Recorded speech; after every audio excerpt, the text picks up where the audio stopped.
আসসালামু আলাইকুম ওয়া রাহমাতুল্লাহি ওয়া বারাকাতুহু নাহমাদুহু ওয়া নুসাল্লি আলা রাসূলিহিল কারীম আউযু বিল্লাহি মিনাশ শাইতানির রাজীম বিসমিল্লাহির রাহমানির রাহিম ইন্নাল্লাহা ওয়া মালাইকাতাহু ইউসাল্লুনা আলান নাবী ইয়া আইয়ুহাল্লাযীনা আমানু সাল্লু আলাইহি ওয়া সাল্লিমু তাসলিমা। সম্মানিত দেশবাসী, সম্মানিত শ্রোতামণ্ডলী, বিভিন্ন দৃষ্টিভঙ্গি এবং দৃষ্টিকোণ চিন্তা চেতনাকে কাজে লাগিয়ে মানুষের জীবনের প্রত্যেকটা পরতে পরতে, কোণায় কোণায়, রন্ধ্রে রন্ধ্রে আমাদের জীবনের প্রত্যেকটা জায়গায়, প্রত্যেকটা কর্নার, প্রত্যেকটা স্পটে স্পিরিচুয়াল দৃষ্টিভঙ্গি দিয়ে গমন করে চেষ্টা করতেছি আমার তাজাক্কি বা পরিচ্ছন্নতা প্লাস আপনাদের যদি সহায়ক কোনো ভূমিকা রাখতে পারি এবং স্রষ্টা রব্বুল আলামিন আমাকে জ্ঞান চর্চা করার সুযোগ দিয়ে যে মেহেরবানি করেছেন, দয়া করেছেন, সেই হকও আদায় করার চেষ্টা করছি। আমার 2024 সালের মূল টার্গেট হচ্ছে যে সুখী পরিবার কিংবা পরিবারের সুখ, পরিবারের শান্তি কিংবা শান্তির পরিবার, পারিবারিক সমৃদ্ধি কিংবা সমৃদ্ধ পরিবার, ইত্যাদি ইত্যাদি বিষয়গুলোকে আমার সম্মানিত দেশবাসীর কাছে পৌঁছে দেওয়া। যাই হোক, আমি এর আগের উপস্থাপনাতে যে বিষয়টা উল্লেখ করার চেষ্টা করেছি সেটা হচ্ছে যে পরিবারের সুখ বা সুখের পরিবারের জন্য অন্যতম গুরুত্বপূর্ণ বৈশিষ্ট্য হচ্ছে যে ঈমান, এবং ঈমান শব্দের আমাদের মাতৃভাষার অর্থ হচ্ছে বিশ্বাস। বিশ্বাসের বহুমাত্রিক ডেফিনেশন যদিও আছে, এখানে বিশ্বাসের দৃঢ়তার মধ্যে প্রথম শর্ত হচ্ছে যে আল্লাহর কিতাবের কথাগুলো শুনলে হৃদয় প্রকম্পিত হওয়া, পুলকিত হওয়া, উদ্বেলিত হওয়া, আশান্বিত হওয়া। অ্যাট দ্য সেম টাইম একই ধরনের বিশ্বাসী ইমানদারকে ভাইয়ের মতো মনে করা বা ভাইকে ইমানের দৃষ্টিভঙ্গিতে বিবেচনা করা মিনস ভাইয়ের সুখে সুখে হওয়া, ভাইয়ের দুঃখে দুঃখে হওয়া, ইমানদারের সুখে সুখে হওয়া, ইমানদারের দুঃখে দুঃখে হওয়া। ঠিক এইভাবে পরিবারে সংসারে থাকা প্রত্যেক সদস্যকে সেই সম্পর্কে সম্পর্কিত করে ঈমানের দৃষ্টিভঙ্গিতে। যেমন আমার এই শরীর 360 বা তারও বেশি অর্গান দিয়ে পরিচালিত, যখন একটা কাটা বা কত কিছু একটা ছোঁয়া লাগতেছে আমার শরীরে রেখে জায়গায়, পুরো শরীরে আমার ব্যথা অনুভব হচ্ছে। ঠিক একইভাবে আমি যখন ঈমান তিস্তে বলিয়ান হয়ে আমার পরিবারে ভাই বেরাদর, মা বাবা, বোন, চাচি, চাচা, ভাবি কিংবা আরও যারা আছে তাদেরকে বিবেচনা করবে ঈমানের দৃষ্টিভঙ্গি থেকে। আর আমাদের আশেপাশে থাকা ইমানদার ভাই বোনদেরকে যখন আমার নিজেদের ভাই বোন পরিবারের সদস্য মনে করব, তখন তার দুঃখে দুঃখী হব, তার সুখে সুখে হব। তখনই পারিবারিক সুখ কিংবা পরিবারের শান্তিতে ফিরে আসবে। যাই হোক, সেটাই সূরা হুজুরাতের 10 নম্বর আয়াত তেলাওয়াত করে আপনাদেরকে এবং সূরা আনফালের 2 নম্বর আয়াত তেলাওয়াত করে এর আগের উপস্থাপনাতে আমি স্টার্ট করেছিলাম। এইবার যদি আমি সূরা হুজুরাতের 11 নম্বর আয়াত যদি আপনাদের জন্য তেলাওয়াত করি, আপনারা হয়তো আশা করি মনোযোগ সহকারে এটাকে শুনবেন ইনশাআল্লাহ। দেখুন, যদি পৃথিবীর যে কোনো মতবাদ, ব্যক্তি কিংবা প্রতিষ্ঠান কিংবা মতবাদ যদি আমার সামনে হাজির হয়, তার পাশে যদি আল্লাহর বাণী, কোরআন থেকে কোনো বাণী দেওয়া হয়, আপনি কোনটাকে বিবেচনা করবেন, কোনটাকে গ্রহণ করবেন? অবশ্যই কোরআনের বাণী গ্রহণ করবেন, এবং করতেই হবে যদি আপনি বিশ্বাসী হন, ইমানদার হন। এবার আসেন, সেখানে আমার ভিতরে অনেক ধরনের প্রসঙ্গ শয়তান ঢুকতে পারে। বলছে, বা এটা তো আপনি আমার মতো বুঝলে হবে না, ওটাতে এরকম করে বুঝতে হবে, ওরকম করে বুঝতে হবে। এটা মন্তব্য করা মানে প্রকারান্তে আল্লাহর সাথে কম্পিটিশন দেওয়া। আল্লাহ বলেছেন যে এখানে ডিটেলস পরিষ্কার করে খুলে খুলে বর্ণনা করা হচ্ছে, উদাহরণ সহ সব কিছু এখানে দেওয়া আছে। সেটা আপনারা আমার বিভিন্ন উপস্থাপনাতে যাচ্ছেন। এবং আবার বলতেছি একই কথা, এমন এক কিতাব, এই কিতাবটা যে কিতাবের প্রত্যেকটা কথা বেশ স্পষ্ট খুলে খুলে বর্ণনা করা আছে। অতএব এখানে আপনার আমার সন্দেহান হওয়ার, সন্দেহযুক্ত হওয়ার, অথবা আমি আপনাকে ভুল উপস্থাপনা করতেছি কিনা কিংবা আপনি ভুলভাবে বুঝতেছেন কিনা এটা বোঝার থেকেই বিরত থাকবেন। এবং সে কারণেই যদি আপনাদের জন্য আমি কিছুটা আবার আশ্বস্ত করার উদ্দেশ্যে যদি একটু তেলাওয়াত করি সূরা হুদের 1 নম্বর আয়াত, আলিফ লাম মিম কিতাবুন উহকিমাত আয়াতুহু সুম্মা ফুসসিলাত মিন লাদুন হাকিমিন খাবীর। এই কোরআন হচ্ছে এমন এক কিতাব যার আয়াতসমূহ অত্যন্ত স্পষ্ট করে দেওয়া হয়েছে, অতঃপর এর বর্ণনাসমূহ বিশদভাবে বলে দেওয়া আছে। এই কিতাব এসেছে প্রজ্ঞাময়, হিকমতওয়ালা, সর্বজ্ঞ, সব কিছু যিনি জানেন সত্তার কাছ থেকে, আল্লাহর কাছ থেকে। অতএব এই কথাগুলো আপনাকে মনোযোগ সহকারে শোনার জন্য, শুনে সুখী পরিবারের প্ল্যান করার জন্য অনুরোধ করা যাচ্ছে। তাহলে আমরা এখন যে আয়াতটা তেলাওয়াত করতেছি সেটা হচ্ছে সূরা হুজুরাতের 11 নম্বর আয়াত।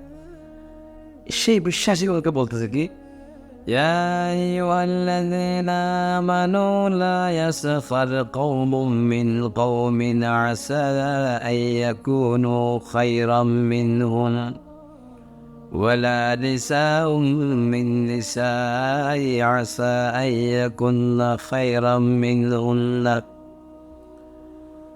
ولا تلمزوا أنفسكم ولا تنابزوا بألقابه بئس الاسم الفسوق بعد الإيمان ومن لم يتب فأولئك هم الظالمون। মনোযোগ সহকারে শুনবেন। যদি আপনি পরিবারের সুখ পেতে চান কিংবা সুখী পরিবার পেতে চান,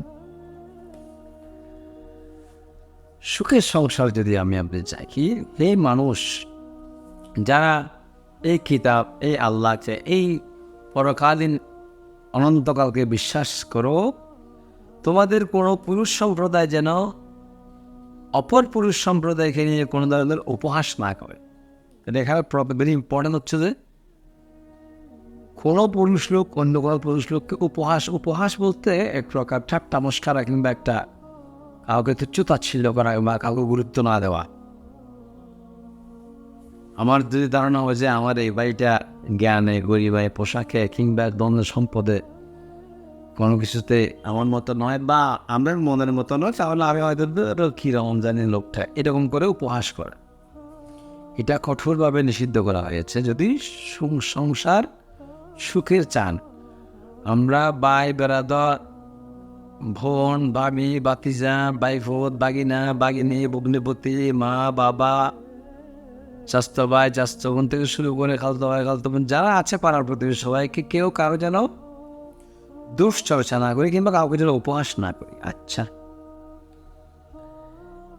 কেননা আল্লাহ বলছে এমনও তো হতে পারে যাকে আপনি উপহাস করতেছেন, তাচ্ছিল্য করতেছেন, সে আপনার থেকে উত্তম, সে তো স্রষ্টাই জানে। একইভাবে কোন নারীও যেন নারীকে উপহাস না করে। এখানে একটা কথা আমি ছোট্ট করে বলে রাখতেছি, আমার অন্যান্য উপস্থাপনা করে আসছি, আবার করব। আমাদের নারীদেরকে যেভাবে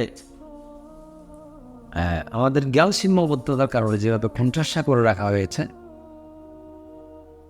তাও কোন জায়গা থেকে যেখানে প্রয়োজনীয়তা ছিল তাদের যাওয়া আসা, জ্ঞান অর্জন করা, সেখান থেকে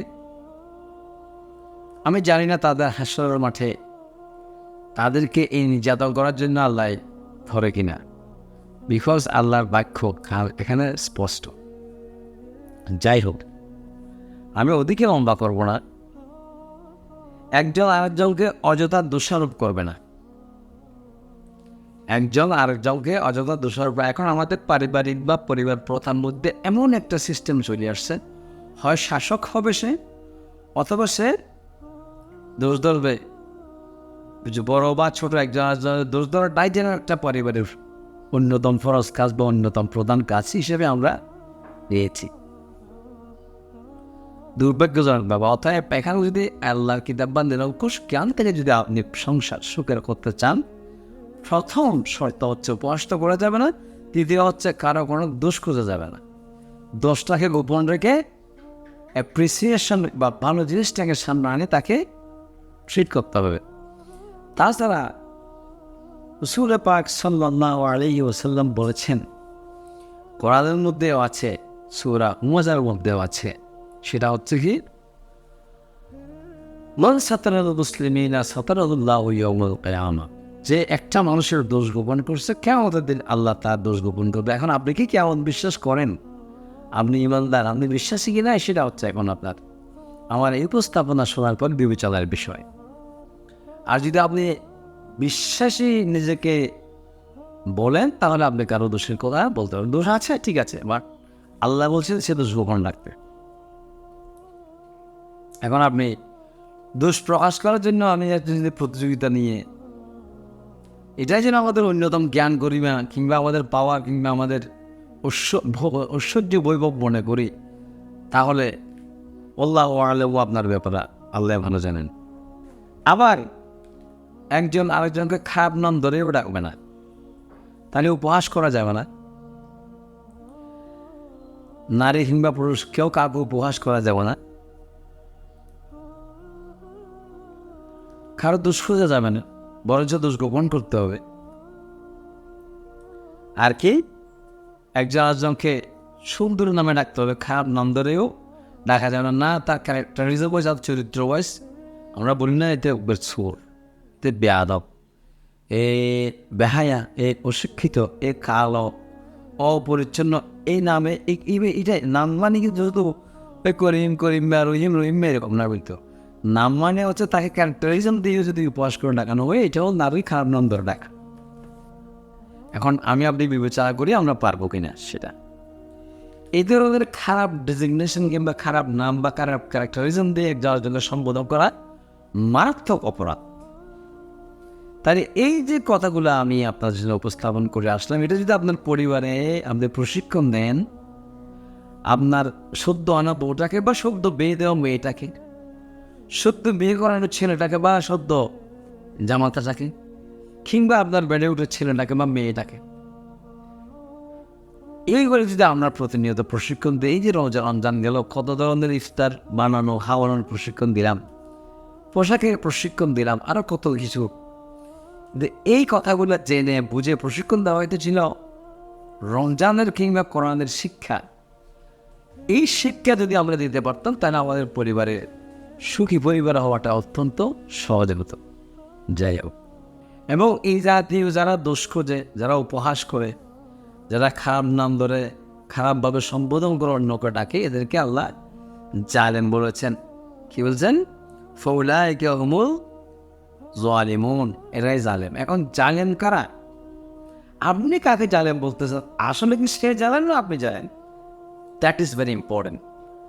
আমি জালেম না আপনি জালেম, এই ক্যারেক্টারিজমের সাথে আমাকে আপনাকে মিলালেই আমি আপনি পাবো। অতএব আমরা সূরা হুজরাতের 11 নম্বর আয়াতটাকে আমাদের মা বাবা ভাই বোন ভাতিজা ভাগিনা ভাবি ভাই দুলা ভাই ভগ্নিপতি বোন যে বা যারা আছে তাদেরকে যদি প্রতিনিয়ত প্রশিক্ষণ করাতে পারতাম, তাহলে আমাদের পরিবারের সুখের একটা বিশাল পার্ট এটা কী করত, অর্জন করতে পারতাম।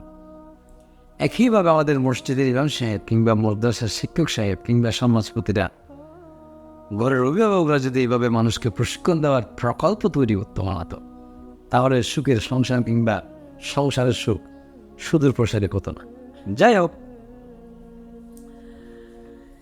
দেখেন এখন আমি এইসব কথা আমি বুঝতে বা শুনতে বা মেনে নেওয়ার জন্য আমি ইমানদার হওয়ার শর্ত, অর্থাৎ কোরআন শুনে আমার ভালো লাগা, কোরআন থেকে কথা বলাটাকে স্বাচ্ছন্দ্য বোধ করা, কিংবা কোরআন শুনে আমার অত্যান্তাকে ওটার মতো যে ইমানদারের শর্ত আছে, সেই শর্তে আপনি বলিয়ান কিনা, আমি বলিয়ান কিনা সেটা বিবেচনা করতে। যেমন হবে,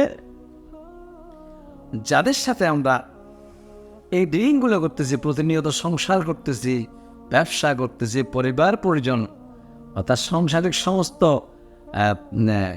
সম্পর্ক, যাদের সাথে কাজকর্ম, যাদের সাথে আমাদের কমিউনিকেশন হচ্ছে, তাদের ভিতরেও ইমান নির্দিষ্টতা, ইমানের শেষ শর্তগুলো তাকে আমি প্রবেশ করাতে পারছি কিনা, এই দুইটার আলোকে আমরা একজন আরেকজনের সাথে সম্পর্ক স্থাপন করতে পারছি কিনা, সেটা হচ্ছে অত্যন্ত গুরুত্বপূর্ণ। এবং সেই কারণেই এখানে যে বিষয়টা রয়ে গেছে সেটা হচ্ছে যে, যদি আমি আপনাদেরকে বলি, তাহলে এর আগের উপস্থাপনা সূরা আনফালের 2 নম্বর আয়াত তেলাওয়াত করেছিলাম। আর অর্থাৎ যারা প্রকৃত ইমানদার, তারা কোরআন শুনবে, শোনার পরে তাদের অন্তরাত্মা কেঁপে উঠবে, এটাই প্রকৃত ইমানদারের পরিচয়। এবং কোরআন তেলাওয়াত করলে, পড়ে শোনালে, বুঝালে তাদের কাছে এটা অত্যন্ত ভালো লাগবে। ভালো লাগাটাই হচ্ছে ইমানদারের, আপনি সেই ইমানের বলিয়ান হয়েছে কিনা দেখেন। এরপরে বলছে আল্লাযীনা ইয়াকিমুনা সলাতা ওয়া মিম্মা রাযাকনাহুম ইউনফিকুন, এরপরে সালাত কায়েম করা, অর্থাৎ কোরআনে বর্ণিত বিধিবিধানগুলো অনুকরণ করা এবং আল্লাহর প্রশংসা করা। আর দ্বিতীয় কথা হচ্ছে যে, আপনার কাছে থাকা সম্পদ আপনার অর্জন করবেন যে এটা না, আপনার কাছে থাকা সম্পদ থেকে মানুষের জন্য প্রয়োজন অনুযায়ী ব্যয় করা।